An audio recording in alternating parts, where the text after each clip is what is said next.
Seja muito bem-vindo à nossa Escola Bíblica Online. Nós adotamos a revista Compromisso da Convicção Editora, que pertence à Convenção Batista Brasileira. Nós estamos falando sobre a restauração, um período muito importante para o povo de Deus. E os livros que fazem menção a esta temática são Neemias, Esdras e Esther. Nós estamos com Esdras, vamos para a segunda lição, cujo tema proposto pela nossa escola bíblica dominical é Enfrentando as Oposições. Observe que o texto bíblico sugerido é o capítulo 4. Será de bom alvitre se você fizer a leitura na íntegra para o devido entendimento. Já o texto-chave se encontra em Esdras, capítulo 4, versículo 3. Farei a leitura deste na versão Almeida século 21, que nos diz assim: Mas Zorobabel, Jesua e os outros chefes de famílias de Israel lhe responderam: Não convém que vós e nós edifiquemos juntos um templo a nosso Deus. Nós construiremos sozinhos para o Senhor, o Deus de Israel, como nos ordenou Ciro, o rei da Pérsia. Vamos fazer a leitura agora da introdução da nossa revista e tecer alguns comentários. Nesta parte introdutória, convido você a responder as seguintes perguntas. Você já enfrentou uma situação em que parecia impossível continuar? O que lhe motivou a seguir em frente, apesar dos obstáculos? Nos versículos 1 e 3 de Esdras 4, nós faremos a leitura para melhor entendimento, diz o seguinte: Quando os adversários de Judá e de Benjamim ouviram que os exilados estavam construindo o templo do Senhor, o Deus de Israel, foram falar com Zorobabel e com os chefes da família e disseram-lhe: Queremos ajudar-vos a construir, pois como vós buscamos vosso Deus e temos oferecido sacrifícios a ele desde os dias de Esar-Adom, rei da Assíria, que nos trouxe para cá. Mas Zorobabel, Jesua e os outros chefes de família de Israel lhe responderam: Não convém que vós e nós edifiquemos juntos um templo a nosso Deus. Nós construiremos sozinhos para o Senhor, o Deus de Israel, como nos ordenou Ciro, o rei da Pérsia. Então, os povos da região passaram a desanimar o povo de Judá e os intimidar, atrapalhando-os na construção. Esdra e o seu povo enfrentaram forte oposição dos adversários que buscavam impedir a obra de Deus. Nesse texto, a virtude da perseverança se torna essencial. A firmeza em dizer não às investidas inimigas e a determinação em seguir adiante, apesar da resistência. Ser servo de Deus exige convicção e constância, pois os obstáculos virão e o inimigo não hesita em tentar nos fazer desistir. Por isso, não recue diante das dificuldades, permaneça firme no propósito, assim como o povo de Israel se manteve perseverante na reconstrução do templo. Necessário tecer alguns comentários e apontamentos. Por quê? Quando nós lidamos com o início da oposição, os adversários viram a chegada dos judeus e aquela movimentação para a reconstrução do templo. E o que eles fizeram? Ofereceram para participar das obras, conforme o versículo 1 e 2 que nós acabamos de ler. E eles alegaram que também queriam buscar servir ao Deus dos judeus. Mas acontece que esses adversários eram os samaritanos, uma população da província de Samaria. Como que era esse povo? Era um povo formado de vários povos de outras terras, que foram transportados pelos assírios para lá. Para se ter uma ideia, os assírios haviam tirado os hebreus da terra das 10 tribos do Reino do Norte e espalhou pelas diversas províncias do Império Assírio. Em contrapartida, transportaram diferentes povos dessas províncias para Israel, fazendo uma miscigenação, uma mistura entre judeus e povos pagãos. E juntamente com os judeus lá, deixados como restolho, os quais se desviaram da sua identidade, porque eles casaram com mulheres daqueles povos, deram origem ao que a gente chama de povo híbrido, e foi ao mesmo tempo um tanto hostil e foi denominado como povo samaritano. Não é à toa que no Evangelho de João, em o Novo Testamento, vai dizer que os judeus não se davam bem com os samaritanos. Aí a gente precisa se reportar ao Antigo Testamento para ver a razão disto. E eis aqui a explicação. Essa era a política dos assírios para, de uma forma, matar o sentimento nacionalista que levasse aquele povo conquistado a não cometer revoltas, etc. e tal. Havendo essa miscigenação, e aquele sentimento nacionalista iria dissipar ou desaparecer. E tal povo não poderia, de forma alguma, se identificar com o povo de Judá. Por isso mesmo, não poderia participar da reconstrução do templo, da adoração a Deus. Lembrando que esse povo, esses judeus aqui, se refere à tribo do reino, do norte, ou ao reino do norte, logo, as duas tribos que fazia parte deste, uma referência a Judá.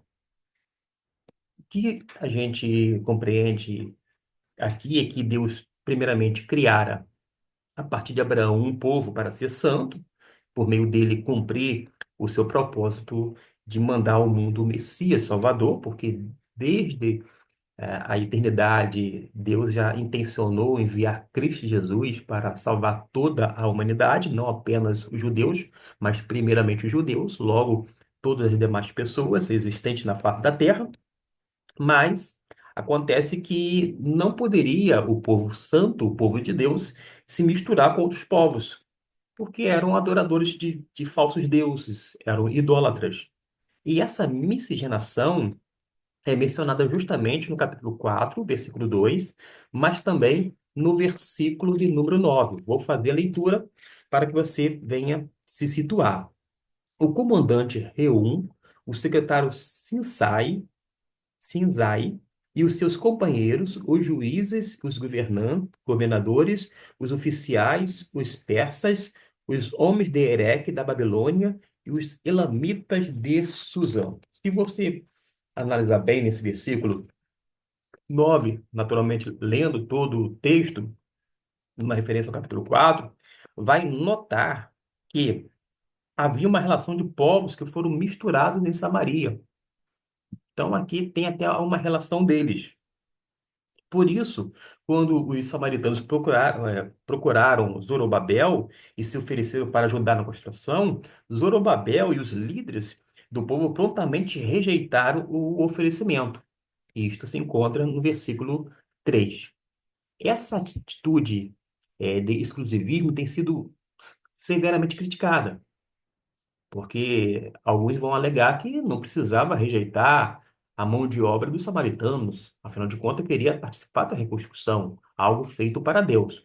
Porém, é muito difícil pensar em como o povo judeu, naquele período, poderia sobreviver com a sua identidade se não tivesse havido essa distinção definida entre o povo de Deus com os propósitos eternos e os povos estranhos.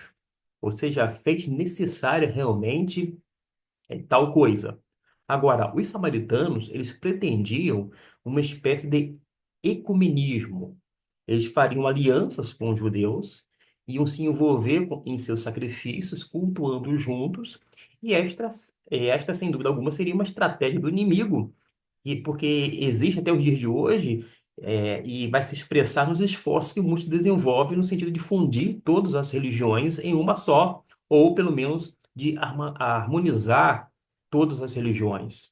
Existem denominações dentro do cristianismo que não é necessariamente cristã, mas que pega vários elementos de religiões diversas e acabam fazendo uma mistura e, de uma certa forma, agradando vários adeptos. No popular, nós poderíamos dizer que agrada a gregos e troianos, agrada a pessoas de todos os tipos, porque vai pegar elementos do catolicismo, elementos do espiritismo, elementos de uma outra religião, do próprio cristianismo, faz aquela amálgama, aquela mistura e, portanto, oferece, logo, as pessoas vão se identificar e vão acabar participando daquele grupo religioso, mas ainda assim, essencialmente, não tem nada de cristão.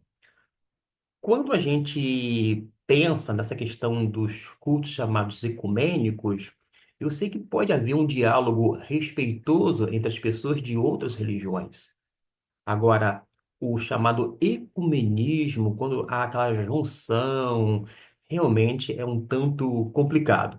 Agora, quando a gente se reporta para a revista, aqui está o início da restauração.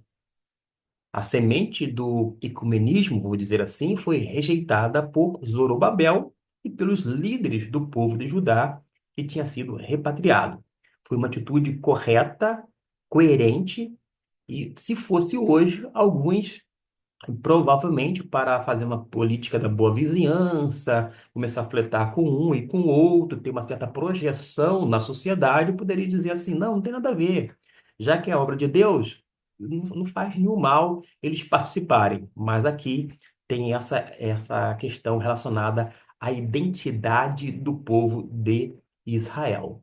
E por falar em identidade do povo de Israel, se a gente atentar um pouco, já foi feito em algumas convenções vários congressos sobre a identidade denominacional entre os batistas, porque às vezes nós encontramos pessoas desconfiguradas eclesiologicamente falando, doutrinariamente também, pessoas que estão até mesmo na liderança, quando não sendo liderados, estão debaixo desse guarda-chuva chamado Convenção Batista Brasileira e declaram seguir e concordar com a declaração doutrinária da CBB, porém começa a pegar elementos que não faz parte da teologia, do costume, da prática dos batistas e introduzir nas igrejas locais, causando grande confusão, um enorme embaraço, enfim, atrapalhando o bom andamento da obra do Senhor,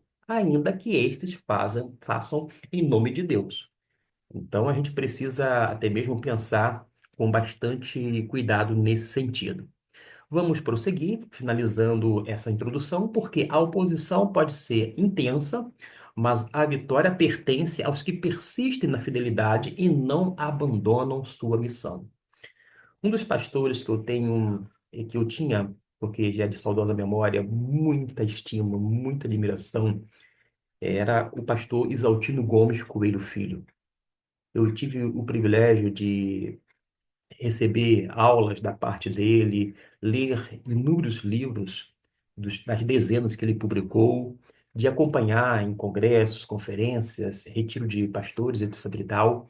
E ele sempre falava sobre a necessidade de buscar essa identidade denominacional, uma identidade batista, bíblica, que seja coerente, que busque essa coesão e, sobretudo, o quanto é importante, a começar pelos líderes, isto é, os pastores, a terem fidelidade às Escrituras Sagradas e lealdade à pessoa bendita de Cristo Jesus.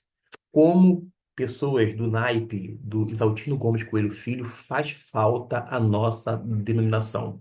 Mas, graças a Deus, o site dele, que é um oficial, é mantido pela sua família, pelo seu filho, pela sua filha, pela sua esposa, a qual eu tive a oportunidade de conhecê-los, e está aí para nos auxiliar nesse mundo um tanto turbulento, até mesmo em nosso arraial chamado Batista.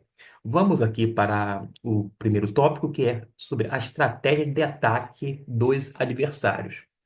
O versículo 4 e 5 já foram lidos, e diz assim: como os adversários do povo de Israel não conseguiram prejudicar a construção do templo na primeira investida, colocam em ação outros planos para atrapalhar a obra do Senhor.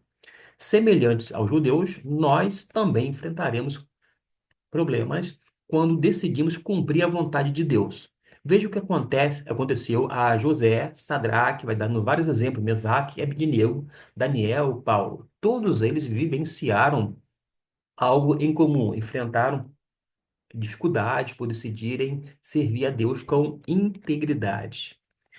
Aliás, tem um livro que fala sobre a crise de integridade, mostrando que nós precisamos parar, atentar para esse elemento, a integridade, essa questão moral, ética, essencialmente cristã. Nós temos que ser íntegros, inteiros, completos, não necessariamente perfeitos, mas completos. E, sobretudo, termos palavras sim, sim, não, não. Quando a gente vai para o ministério pastoral, a gente assina um documento dizendo que concorda, plenamente com a declaração doutrinária da Convenção Batista Brasileira.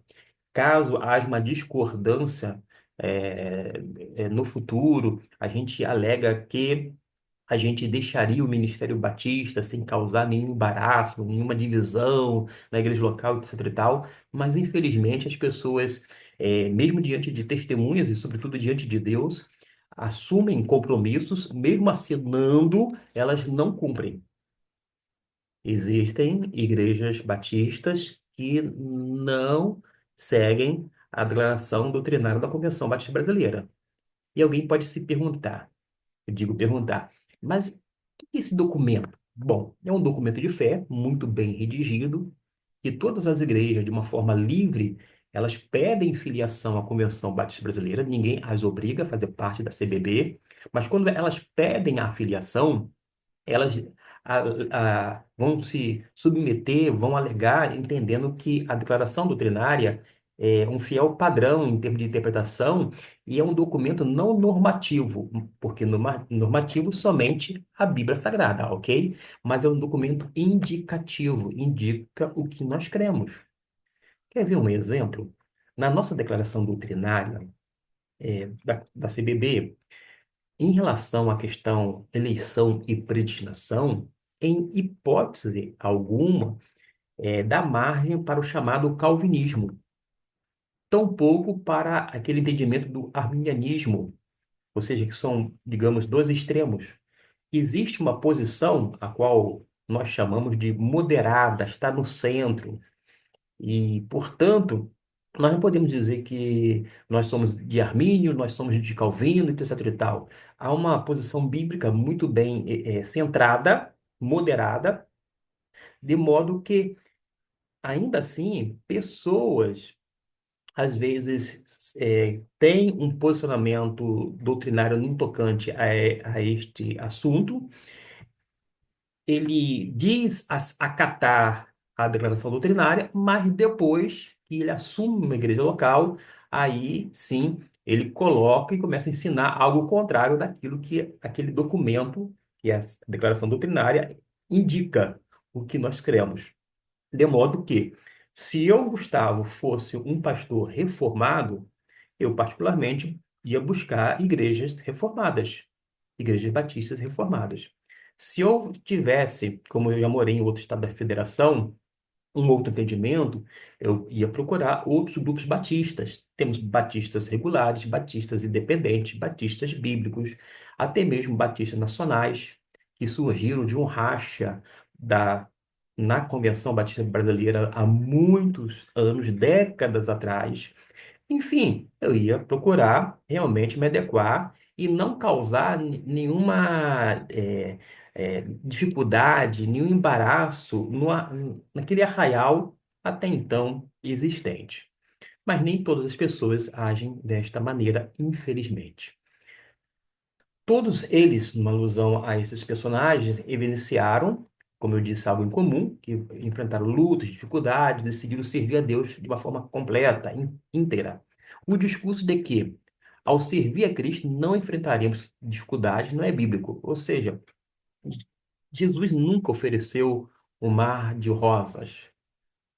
Acontece que, desde o início, ele deixou claro que as pessoas seriam perseguidas por amor e por causa dele. E, portanto, nós seríamos bem-aventurados. É só nos reportarmos a Mateus capítulo 5, quando ele fala sobre as bem-aventuranças. Leia atentamente o versículo 10 e 11. Agora, a rejeição dos israelitas à proposta dos adversários teve uma retaliação. Qual foi? Desanimar com uma guerra psicológica que começa na mente. É aquele fracasso, aquela zombaria, aquela intimidação, aquele desprezo, além de ameaças constantes. Eles contrataram conselheiros, olha só, ajuda profissional para impedir a missão dos judeus.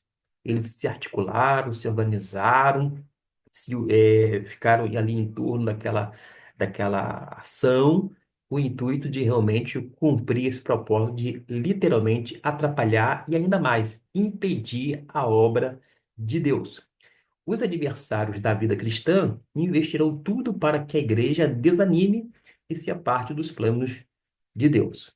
Acontece que quando a gente pensa em adversários da igreja, vez ou outra a gente pensa nas pessoas de fora. Quem sabe pessoas de outras denominações, cuidado com irmãos de outras denominações, pastores de outros segmentos evangélicos, etc e tal, mas muitas vezes surgem, digamos assim, entre aspas, adversários, pessoas que vão causar divisão, que vai fazer com que surja panelinhas, aquele partidarismo, e até mesmo fazer com que uma igreja local venha sair da associação, quando não da Convenção Batista, quer brasileira ou em âmbito estadual, enfim, pessoas que vão ser nocivas para aquela igreja local e que vai prejudicar bastante a obra chamada Batista em solo pátrio. Desta maneira, a gente precisa ter cuidado tanto com os de fora, mas principalmente com alguns que vão surgir de dentro da própria igreja, quando não do próprio arraial denominacional, por exemplo. A incansável ardilosidade do inimigo, capítulo 6, digo capítulo 4, versículo 6 ao 10. Eu vou sugerir que você dê uma pausa, faça a leitura do versículo 6 até o 10 e depois prossiga comigo através eh, dos apontamentos feitos pelo autor da revista. Porque os inimigos do povo de Deus perceberam que deveriam ser mais incisivos. O que eles fizeram? Foram além. Eles escreveram cartas ao soberano persa, alertando sobre o perigo. E dessa forma, o rei Arta, Artaxerxes interrompeu a edificação do templo de Deus, atendendo ao pedido dos queixosos, povos de várias raças e reinos. As acusações contra os judeus eram o quê? Caluniosas, não eram verdadeiras. As suas cartas continham mentiras com o intuito de retirar o projeto da legalidade conferida por Ciro. Talvez, o autor diz, os oficiais persas que tomaram partidos a favor dos samaritanos tenham sido subornados para fazer isso. O texto não diz. Quando ele fala talvez exista essa possibilidade, sim, mas realmente não temos esta comprovação bíblica. Mas, de acordo com o texto bíblico, o que nós aprendemos é que os inimigos do povo de Deus não medem esforço para nos impedir de estar no centro da vontade daquele que tudo governa. Note que eles utilizaram calúnias, mentiras, e nós, como crentes em Jesus, não podemos fazer uso de tais coisas, de calúnias, injúrias, mentiras. Comumente nós chamamos hoje em dia de fake news. Fake news não é coisa de cristão. Uma pessoa que tem caráter e que ama a verdade e que foi liberta por Cristo Jesus, certamente não vai utilizar de fake news, disseminando, fazendo com que a sua ideia venha a ser propalada, mas com esse fim, ou seja, através de mentira, porque nós sabemos perfeitamente que existe uma procedência. Toda mentira tem uma procedência numa referência ao pai dela, que é o diabo. Outro tópico fala sobre o inimigo intensifica seus ataques, porque eles não pararam por aí, não se deram por satisfeitos.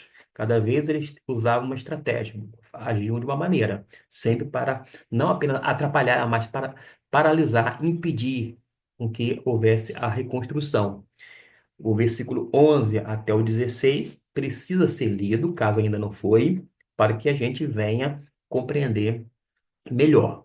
Agora, tem um historiador, que é um judeu, Flávio Joséfo, vai descrever Artaxerxes como um homem de mau coração. Esses últimos acontecimentos são 70 anos após a liberação ou libertação dos judeus pelo rei Ciro. Lembra? o que aconteceu, né? E vale destacar, Ciro, vale destacar que os autores da carta eram de grande prestígio no Império Persa. A carta descreve Jerusalém e os judeus como cidade rebelde e má. Eles não pagarão tributo. Eu estou aqui consultando a revista impressa para me situar aqui neste tópico. Ok, agora a gente vai dando continuidade, porque fala nem impostos, nem taxas, e assim as receitas do rei serão prejudicadas. Os versículos são 12 e 13. Diante do exposto, concluímos que, quando o inimigo quer deter o povo de Deus, não mede esforços. Agora, operando Deus, quem impedirá? Se o povo dele buscar a sua palavra, ser fiel às Escrituras, leal a Jesus Cristo, estar dentro da vontade de Deus, o Senhor vai nos ajudar, vai nos fortalecer, vai nos direcionar. Acontece que nem sempre o povo de Deus está atentando para a sua palavra, porque rejeita a instrução da parte de Deus, bem como uma direção segura da parte do mesmo. De modo que, infelizmente, quer no arraial chamado evangélico, quando não no arraial batista, nós temos muita confusão. É um balaio de gato. É uma situação muito complicada por conta da ausência da palavra de Deus, porque não há, vou dizer assim, em algumas igrejas, não todas, notem bem a maneira como estou colocando, a centralidade bíblica. Existem coisas que ocuparam o local ou o espaço da Bíblia Sagrada. Para se ter uma ideia, nós falávamos décadas atrás de um culto cristocêntrico, de um culto teocêntrico, mas hoje em dia está cada vez mais e mais sendo observado um culto antropocêntrico, onde o homem é o centro do culto, onde as coisas são feitas para que ele, homem, o ser humano, se sinta bem naquele ambiente religioso ou cristão, independente de perguntar, quando não indagar a Deus, se ele está aceitando aquele culto, aquela adoração que está sendo oferecida.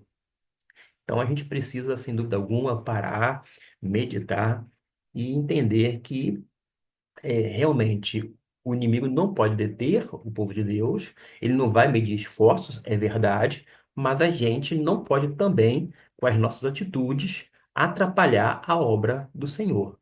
Existem situações que às vezes o próprio diabo ele fica de lado ou um tanto mais distante, ele não faz absolutamente nada. Por quê?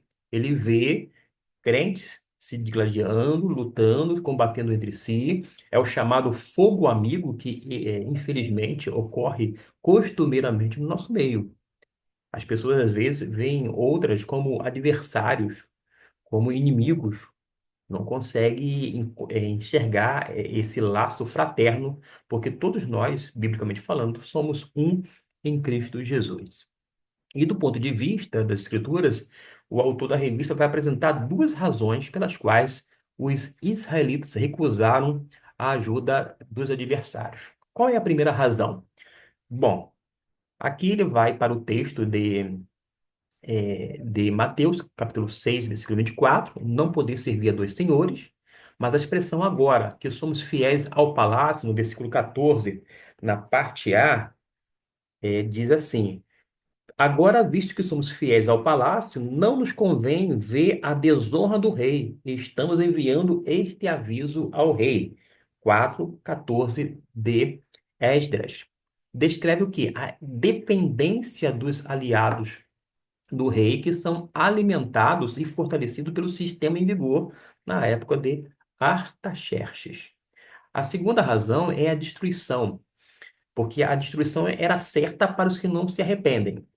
Lucas capítulo 13, versículo 3, vai nos dizer, e eu quero fazer a leitura para que você tenha essa compreensão.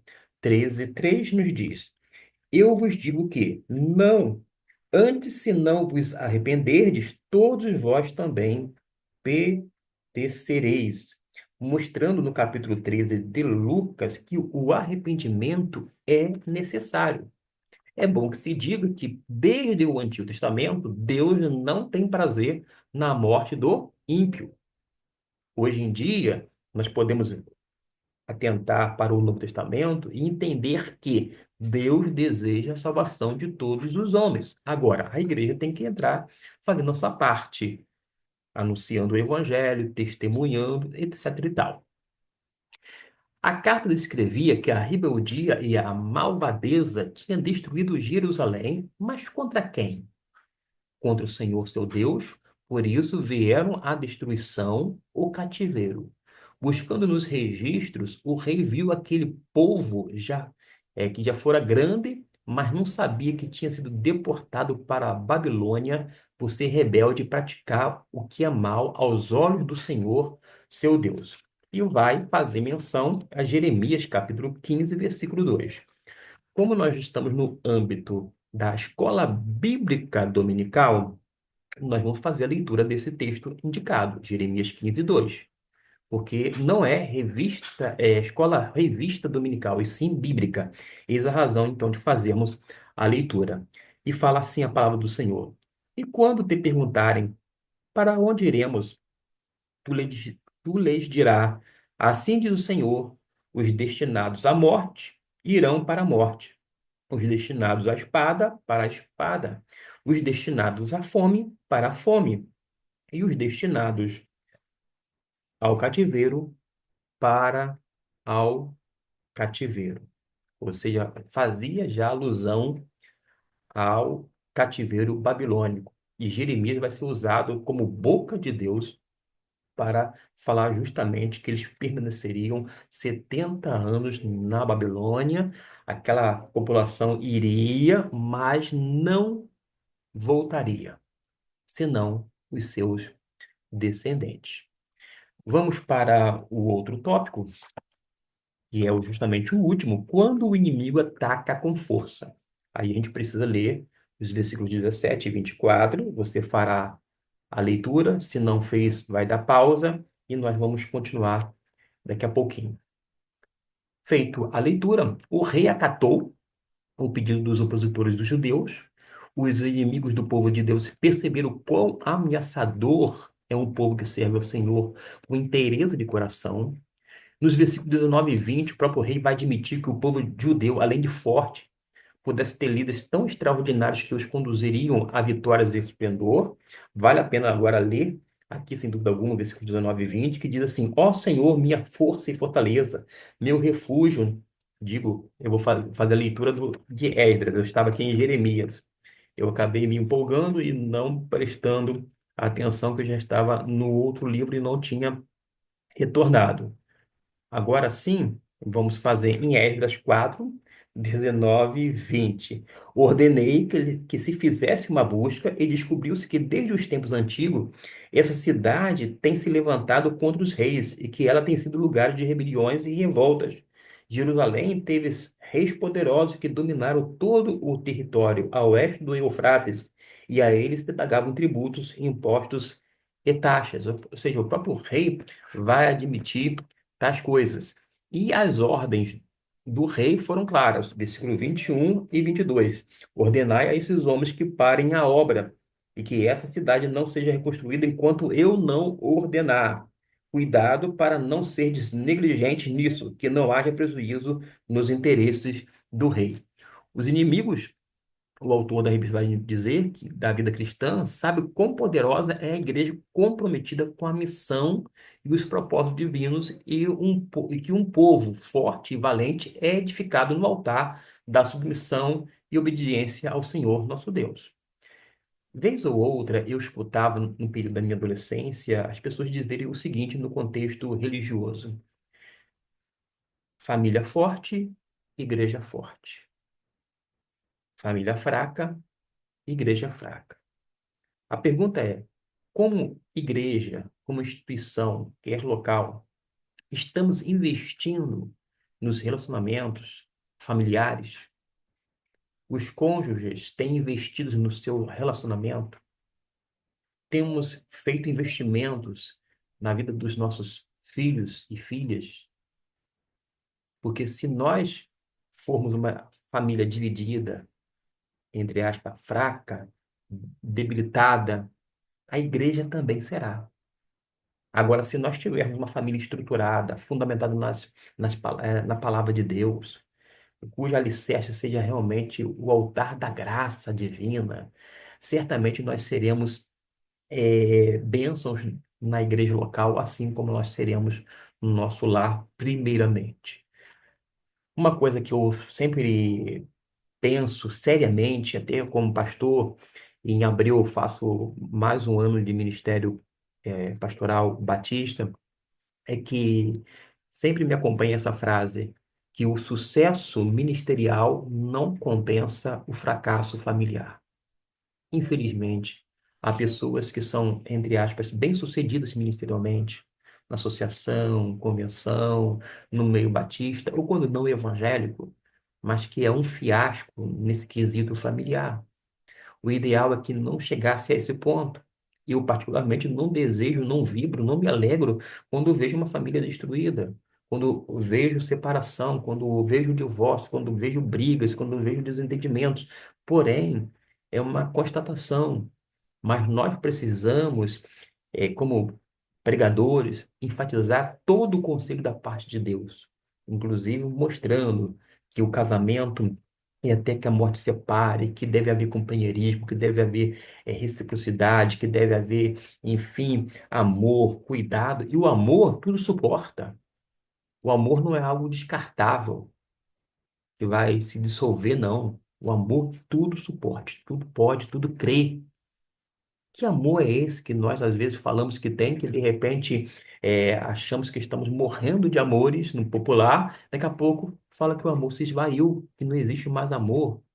Que negócio é esse? A gente precisa fazer um exame introspectivo.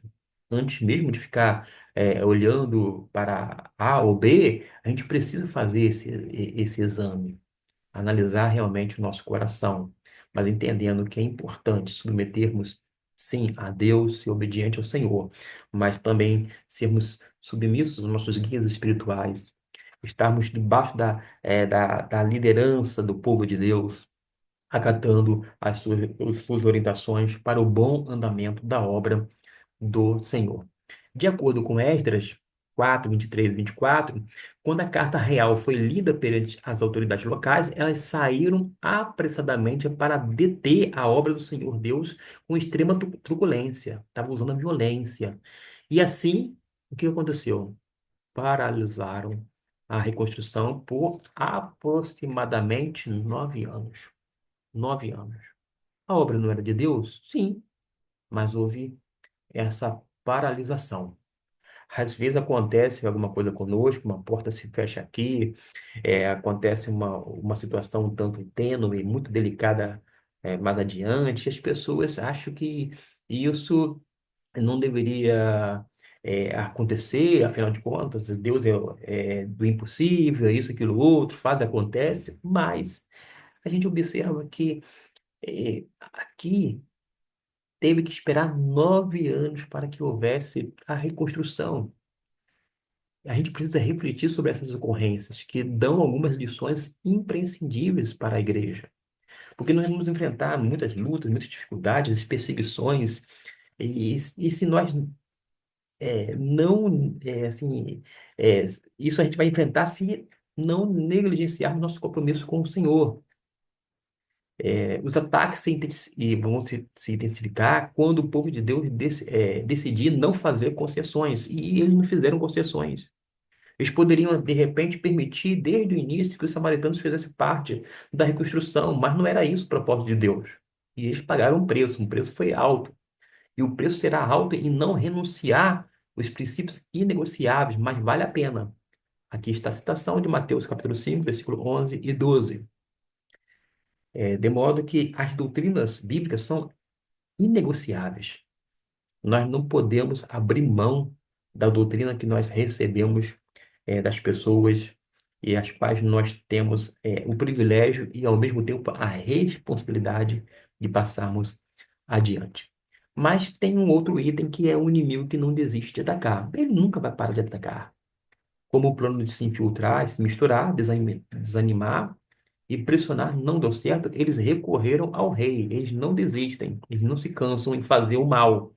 Os inimigos sempre usam os outros meios a fim de esfriar as pessoas na obra do Senhor. E vai ter aqui uma citação, a carta de Pedro. Nós vamos notar isto. Quando você vai para Pedro, eu vou fazer a localização desse texto para a leitura. 1 Pedro, capítulo 5, versículo 8, nos diz assim: Tende bom senso e estai atentos. O diabo, vosso adversário, anda em derredor, rugindo como leão, isto é, semelhante ao leão, que procura a quem possa devorar. Ele está à espreita, está atento às nossas ações, ao que fazemos ou deixamos de fazer, está esperando o melhor momento. O próprio diabo ele nos tenta, mas nós não podemos ceder à nossa própria carne. Nós temos que estar fortalecidos no Senhor. Nós temos que se submeter primeiramente a Deus para que possa também resistir ao diabo, para que ele venha fugir de nós.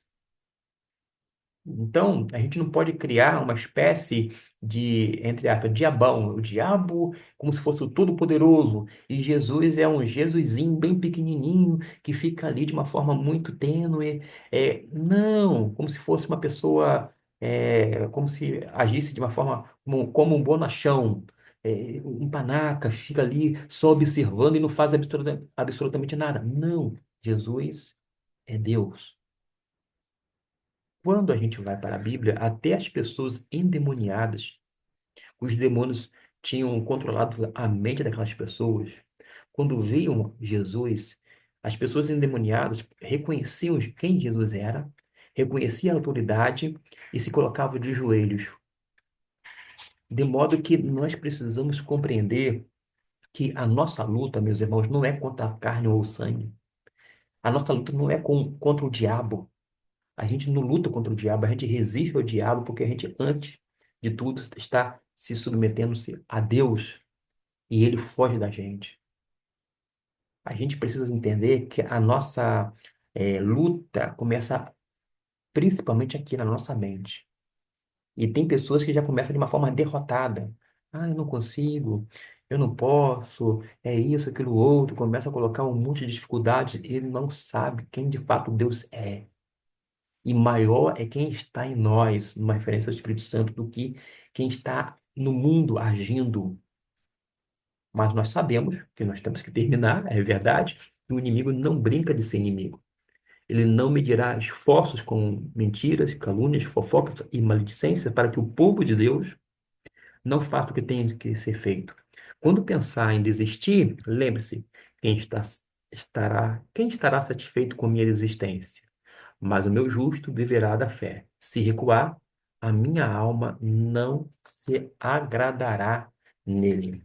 Mas é bom que a gente tenha uma noção disto aqui.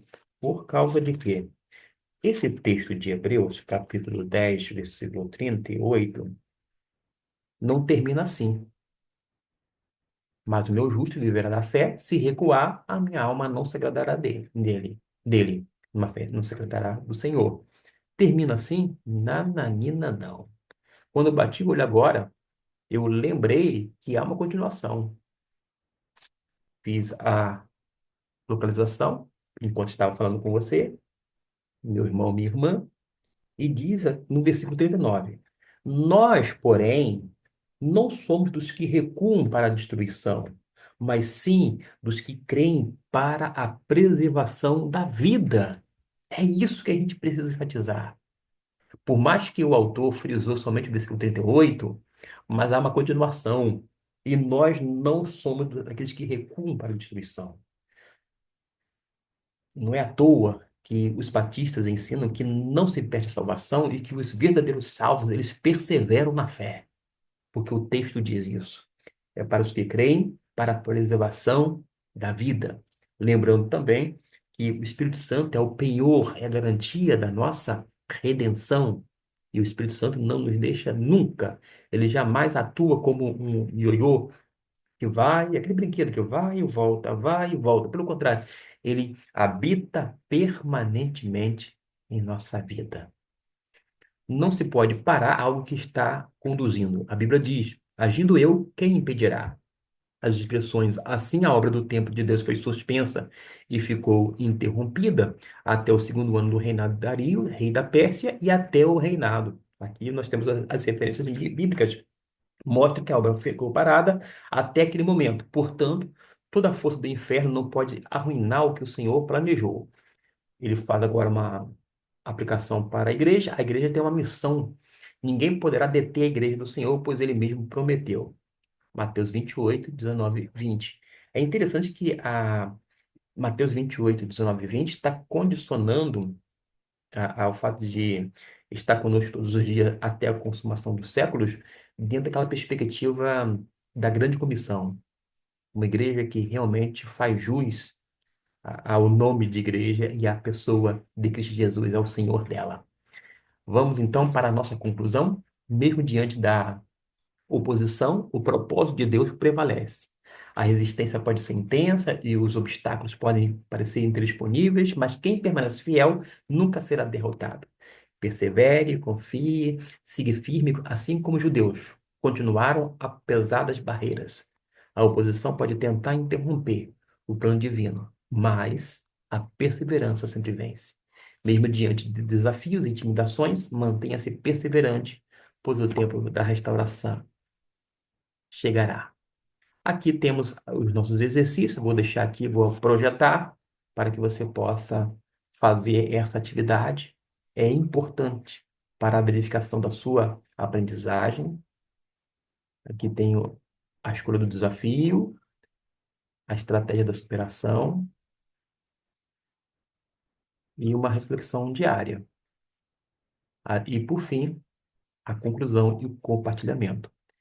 Para mim, essa atividade no final de cada lição é importantíssimo para a verificação da aprendizagem, para o seu crescimento espiritual. Deus abençoe rica e abundantemente a sua vida e até o nosso próximo vídeo, quer da área de Escola Bíblica Dominical, quer de outras temáticas que eu trago aqui dentro do Cantinho Teológico.